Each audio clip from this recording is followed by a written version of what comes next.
여러분 안녕히 주무셨습니까? 참 좋은 아침입니다. 우리 2016년 10월 27일 목요일 말씀으로 드리는 오늘의 번제 함께 합니다. 열왕기하 19장 1절부터 7절까지 말씀으로 같이 합니다. 우리는 1절부터 4절까지만 같이 읽겠습니다. 시작.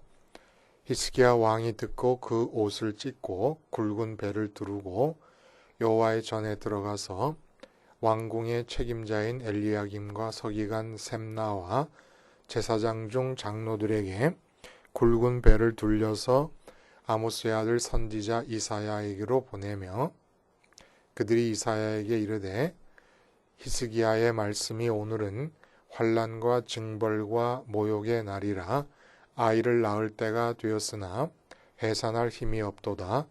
랍사게가 그의 주 아수르 왕의 보냄을 받고 와서 살아계신 하나님을 비방하였으니 당신의 하나님 여호와께서 혹시 그의 말을 들으셨을지라.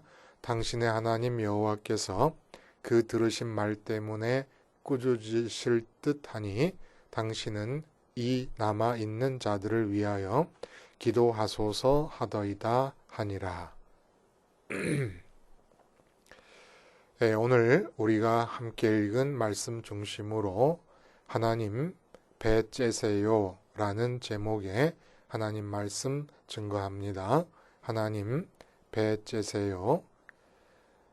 이 배 째세요 라고 하는 이 말은 쉽게 말해서 이 무대뽀의 정신으로 자기가 저지른 잘못에 대한 책임을 져야 될 순간에 그냥 막무가내로 책임을 회피하는 그런 말이잖아요. 그렇죠? 배째세요. 배짱을 부린다거나 생떼를 쓴다는 그런 의미가 들어 있겠습니다. 그런데 오늘 이 본문의 제목으로 삼은 하나님 배째세요라고 하는 표현은 이러한 막무가내식 책임 회피의 말이 아니라 실제로 배를 짠다는 뜻으로 쓴 겁니다. 그러니까 협박도 아니고 뭐 요청이나 강요나 생떼가 아닙니다. 하나님이 먼저 배를 째시려고 준비하고 계시고 그러한 배 째시려는 하나님 앞에 째실 배를 들여대는 수긍과 동의의 뜻이 포함되어 있다는 거예요. 자, 이게 도대체 무슨 얘기냐? 배를 짠다고 하니까 그냥 뭐 느닷없이 배를 째겠습니까? 아기를 출산한다고 하는 비유적 의미가 있다는 거예요. 실제로 아기를 출산할 때는 모든 면에서 제왕절개보다는 자연분만이 좋지요. 그러나 현장 믿음, 이론 믿음이 현장 믿음으로 전환되어서 현장에서 믿음을 갖고 살아갈 때는 그 현장 믿음의 특징은 이론 믿음 안에서 고백되었던 하나님의 천지 창조주 되심, 하나님의 전능전지하심, 그리고 하나님이 나를 사랑하심, 나를 자녀로 삼으심 이라는 이런 모든 이론 신앙 속에서의 고백이 액면가대로 삶의 현장에서 나타나려면 현장 믿음이 있어야 된다는 겁니다. 근데 이렇게 현장 믿음으로 살아갈 때의 특징은 그러한 하나님께서 나와 함께 하신다는 거 아니겠어요? 근데 하나님 나와 함께 하실 때 삶의 모습은 언제나 우리 인간의 삶은 믿던 믿지 않던 공통점이 있다면 뭐겠습니까? 끊임없이 문제가 주어지고 그 문제에 대한 해결이 나타나야 됩니다. 이게 삶이 진행되는 방식일 거예요. 근데 하나님이 함께 하시는 현장 믿음이 활성화된 선민의 삶에서 문제가 나타나고 해결되는 과정을 비유로 말하자면 자연분만이 아니라 제왕절개라는 겁니다. 문제가 삶에서 잉태됩니다. 문제가 발생하는 것을 내 삶의 영역 안에 포함되어 있기 때문에 잉태된 것이라고 비유할 수 있다 그러면 잉태된 아기가 해산하는 것으로서 그 문제의 해결을 또한 비유할 수 있을 것이에요. 이럴 때 자연분만과 제왕절개의 두 방식이 있다는 겁니다. 근데 현장 믿음이 활성화된 상태에서 문제가 해결되는 과정은 반드시 제왕절개식으로 된다는 겁니다. 자연분만이라 그러면 자연분만식으로 문제를 해결하는 것은 아직 이론 믿음이 현장 믿음으로 바뀌지 않았다는 증거라는 얘기예요. 오늘 본문의 얘기가 바로 그 말씀을 해주고 계신다는 거지요. 자, 그러면 오늘 본문의 내용은 도대체 뭐겠는가? 이제 어제 우리가 함께 말씀을 나눈 대로 아수르의 2차 침공이 벌어졌습니다.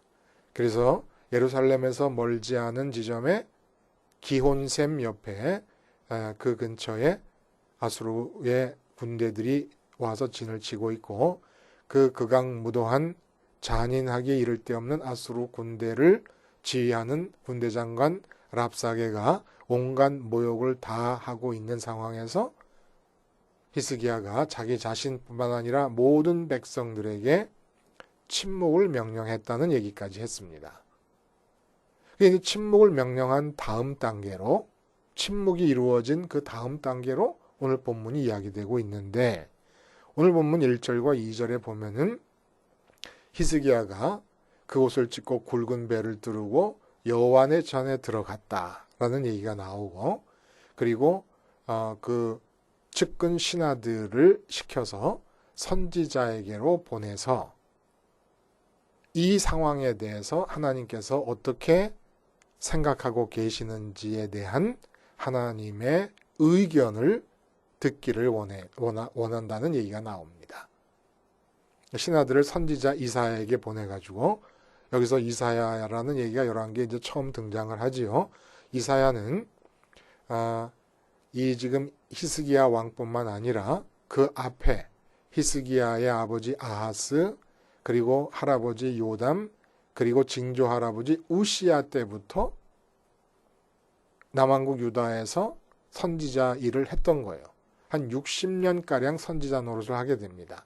그리고 히스기야 다음 므낫세 왕 때까지도 활동을 했던 그런 선지자인데 어쨌거나 이 아수르의 2차 침공 앞에서 히스기야가 성전에 올라가고 이사야 선지자를 찾아 하나님의 뜻을 구하는 하나님의 뜻을 듣고 싶어하는 모습이 우리에게 강력한 하나의 질문을 던집니다. 어떤 질문을 던지느냐? 그렇다면 1차 침공 때 굴욕적인 항복을 하고 막대한 공물을 바치잖아요. 그리고 그 후에 여전히 잠재하고 있는 아수르의 위협에 대비하기 위해서 애국과 동맹을 시도했습니다. 그리고 이 두 경우 다 이사야 선지자의 말을 듣지 않았습니다. 근데 지금 이사야 선지자의 말을 듣고 싶어 해요. 이사야 선지자에게 내려와 있는 하나님의 의견을 듣고 싶어 합니다. 그래서 성전에 들어갔다 그러고 이사야를 찾았다. 그러면 1차 침공 때 그리고 그 이후에 애굽의 동맹을 시도했을 그 시점에 히스기야가 하나님을 찾지 않았을까요? 이게 이상하지 않습니까? 히스기야가 누구예요? 남왕국 유다의 역사상 몇 차례 없었던 종교개혁이 있을 때마다 끈질기게 남아있던 산당조차를 마침내 깡그리 제거해버린 성군 중의 성군입니다. 아마 다윗의 기준으로 볼 때 다윗 다음쯤으로 성군이라고 할 수 있을 정도로 하나님에 대한 신앙이 출중한 왕이었습니다. 근데 아수르가 1차로 침입했을 때 이런 절체절명의 위기를 맞이해서 여호와 하나님을 찾지 않았다는 게 말이 될까요? 이런 상황에서 그 누구도 아닌 히스기야가 하나님을 찾지 않았다는 것은 너무 부자연스럽고 억지스럽지 않습니까? 그러면 그렇게 찾았다 그러면 왜 1차 때는 이사야 선지자가 아수르에게 항복하지 말라고 권고하는 말을 묵살하고 항복하는 결과가 나타났을까요? 하나님을 찾았을 텐데. 하나님을 찾지 않았다는 건 존재할 수 없는 상황 아닙니까? 히스기야에게. 더구나 이렇게 끔찍하게 무서운 일이 벌어진 상황에서. 아, 이거 이상하지요? 여러분, 하나님 찾았어요. 안 찾았을 리가 없잖아요. 그럼 도대체 뭐냐? 어떻게 이 문제를 해결하냐? 1차 친구 때 굴욕적인 항복하고 곡물 바친 거, 애굽에 손 내민 거, 이거 다 어떻게 설명할 수 있을 것이냐? 답은 그렇습니다. 침묵의 단계가 없었다는 거예요. 그럼 침묵의 단계가 없었다는 것이 뭐예요? 1차 침공을 받고 났을 때 그 어마어마한 사건의 충격과 함께 아수르 침공이라는 사건 자체가 마음 안으로 훅 들어와 버린 겁니다. 히스기야 마음 안으로 들어와 버렸어요. 아수르 침공이라는 이 어마무시한 사건이. 그리고 이렇게 뚫고 마음 안으로 뚫고 들어온 아수르의 침공이라는 사건을 마음에 그냥 머물게 해두면서 나타나는 일이 뭐냐 하면은 이제 스스로 판단하고 이 침공 사건에 대해서 생각하면서 대책을 마련하게 됩니다. 침묵의 단계가 없는 거예요. 뚫고 들어오는 것은 아수르 침공이라고 하는 이 어마어마한 사건, 나라 전체를 망하게 할 수도 있다는 사건이 왕의 마음속으로 뚫고 들어오는 것은 불가항력적일 수 있습니다. 마치 우리가 사업하는 장로님이 사업이 망하게 될 수 있는 위기에 들어와 있을 때 그 사업을 망하게 할 만한 사건이 장로님의 마음으로 뚫고 들어오는 것은 불가항력적이라는 거예요. 그러나 이 불가항력적으로 마음을 뚫고 들어온다고 하는 것까지는 선민과 일반인이 똑같아요. 그러면 선민은 뭐가 다른 것이냐? 이제부터 달라져야 된다는 거예요. 침묵하는 겁니다. 침묵하면 어떤 일이 벌어집니까?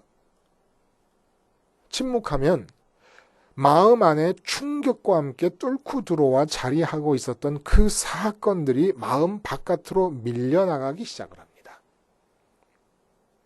판단을 중지하는 것이에요. 침묵은 판단을 중지함으로부터 시작돼야 침묵입니다. 왜냐하면 생각이라는 것은 마음속의 말이고 말이라는 것은 입 밖으로 나온 생각입니다. 그러니까 침묵은 마음속에 생각이 없어야 되고 생각이 중단되려면 판단이 정지돼야 돼요. 판단이 되면 좋다 나쁘다라는 판단이 시작되면 생각은 이어져 나오게 되어 있고 거기서 대비책이 나오고 밖으로 표현됩니다. 말이 되고 계획의 행동이 됩니다. 그러므로 침묵은 판단이 중지돼야 되는데 묘한 것은 불가항력적으로 충격적으로 내 마음을 뚫고 들어온 사건일지라도 내가 판단을 중지하면서 침묵을 시작하게 하면은 마음으로부터 그 사건이 빠져나갑니다. 그 마음으로 빠져나간다고 할 때 중요한 일은 뭐냐면 지금 내 삶의 현장에서 벌어지고 있는 사건들은 침묵함을 통하여 마음 바깥으로 빠져나가는 동시에 그 현장에 사건이 일어나는 것처럼 동일한 또 하나의 사건이 있는데 그게 뭐냐면 창조주 그러면서 나의 아버지이신 하나님이 와 계신다는 사건이 같이 일어나고 있는 거예요. 침묵함으로 사건을 마음 밖으로 쫓아내면 똑같은 순간에 일어난 사건인 하나님이 지금 이 자리에 와 계신다는 그 사건이 내 마음 안으로 들어오게 됩니다. 이게 바로 이론 믿음이 현장 믿음으로 전환되는 포인트인 거예요. 그러니까 이 첫 번째 1차 침공 때와 애굽의 동맹을 요청했을 때의 마음 상태는 아수르 침공이 마음에 들어온 상태를 놔두고 판단하고 생각하고 대비책을 마련한 겁니다. 침묵의 단계가 없이 그렇게 대비책을 마련하고 나서 어떻게 했겠어요? 기도했을 거예요. 히스기야가 누군데 기도를 안 했겠습니까? 이 기도는 그러나 마음 안에는 지금 하나님이 들어와 계시는 대신에 아수르 침공이라고 하는 충격적 사건이 들어와 있는 상태에서 생각하고 만들어내서 계획한 대비책을 만들어 놓고 하나님께 기도하는 것은 하나님을 동원하는 것입니다. 그 현장의 주체요, 주인은 나가 되는 거예요. 어떻게 되면 마음 안에 사건이 들어와 있는 상태가 유지되고 있고 침묵의 단계가 존재하지 않으면 하나님께 어떤 방식으로 기도를 드려도 하나님을 동원하는 게 돼버립니다. 근데 하나님은 동원되지 않으십니다.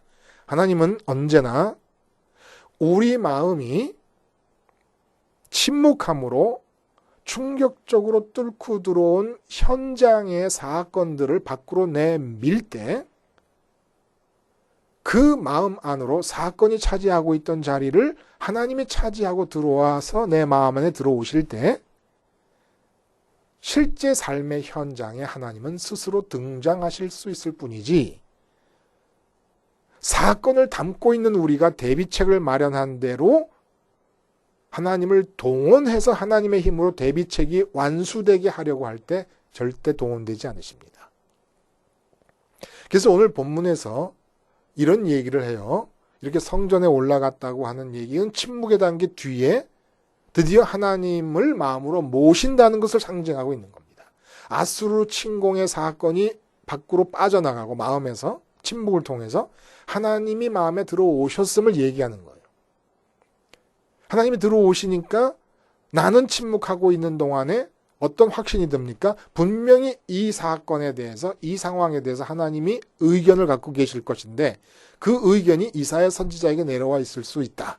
해서 이사야에게 사람을 보낸 겁니다. 이게 다 침묵의 다음 단계로 나타나는 거예요. 침묵이 아니면 지금 이사야 선지자에게 사람을 보내서 하나님의 의견을 듣고 싶어 하는 이 히스기야가 그 전에 어떻게 했어요? 그 침공 사건을 마음에 받아들이고 내가 침묵 대신에 생각하고 있을 때는 이사야가 와서 하나님의 뜻을 얘기해도 안 들어요. 이 성군이. 그런데 지금 우리가 이제까지 이런 식으로 신앙생활을 해왔다는 겁니다. 그래서 뭐라고 얘기를 하냐면 그 다음에 이제 한 임산부가 아기를 잉태해서 아이를 낳을 날이 됐는데 보통 자연분만을 하려면 8시간에서 12시간 정도의 시간이 필요하다 그래요. 더 빨리 낳는 경우도 있겠습니다만 평균적으로. 그럼 8시간에서 12시간 동안을 씨름을 해야 되는 거예요. 그래야 애가 나와요. 이게 자연분만입니다. 그러니까 이제까지 1차 침공 때와 애굽의 동맹의 요청을 들이밀었을 때의 상황이 자연분만이었다는 거예요. 근데 이제는 2차 침공을 맞았을 때 2차 침공이라고 하는 사실에 대해서 침묵을 하니까 마음에 하나님이 들어오고 마음에선 빠져나갔지만 2차 침공이라는 사건이 마음에서 빠져나왔어요. 그리고 그 자리에 하나님이 들어왔어요. 그랬지만은 2차 침공했다고 하는 그 팩트, 사실은 여전히 지금 히스기야의 삶의 현장의 영역 안에 잉태되어 있는 거 아닙니까? 근데 이 문제, 삶의 현장 안에 잉태되어 있는 이 문제 해결을 못하겠다는 거예요. 해결에 힘이 없다는 거예요. 우린 여기서 오해하면 안 돼요. 아이를 낳을 때가 됐으나 해산할 힘이 없도다라고 하는 이 말이 이제 이 남유다의 히스기야 왕에게는 아무런 아수르 제2차 침공에 대비해서 내세울 만한 힘이 존재하지 않는다. 이렇게 이해하면 안 됩니다. 1차 때도 항복하고 공물을 바친 것도 대비책이었어요. 2차 침공 때도 그 대비책을 마련하면 아기를 해산하는 겁니다. 문제를 해결하는 거예요. 그 대비책이 또 한 번의 항복일 수 있어요. 아니면 이제는 결사항쟁으로 나가 싸워서 죽더라도 싸우자라고 결정할 수도 있고. 그러니까 히스기야 왕에게 있어서 1차 침공 때와 같은 대비책을 마련할 수 있는 여건이 아예 없기 때문에 아이를 해산할 힘이 없다고 말하는 게 아니라는 거예요. 아이를 해산할 힘이 없다고 말하는 이유는 침묵하고 있기 때문입니다.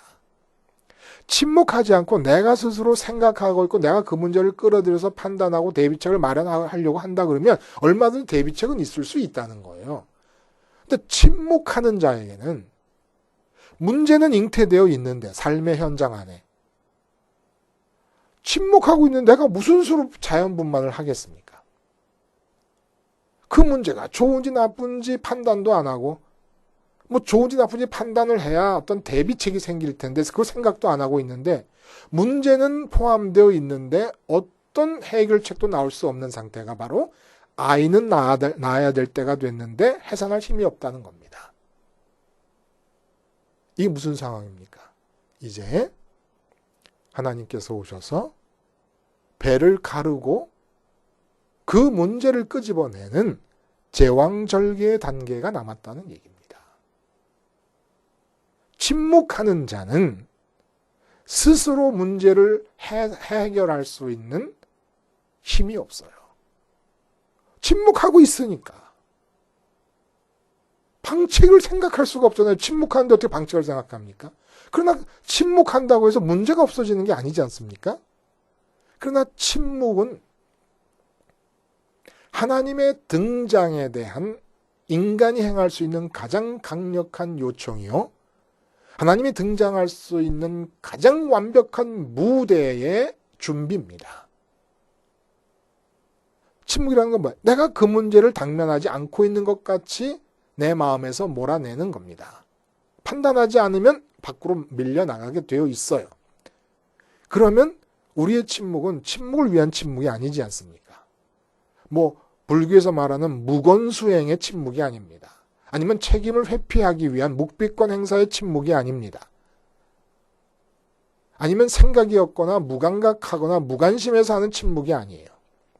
하나님이 지금 이 어마어마한 사건이 벌어지고 있는 삶의 현장에 와 계신다는 또 하나의 사건을 이루고 계신다는 점을 명심하면서 세상적 사건과 하나님이 와 계신다는 사건 중에 어느 사건을 더 우선적으로 내 마음에 모셔드릴 것이냐 라는 것을 결정하는데 하나님을 모셔드리기 위해서 이 사건에 대해서 침묵한다는 얘기입니다.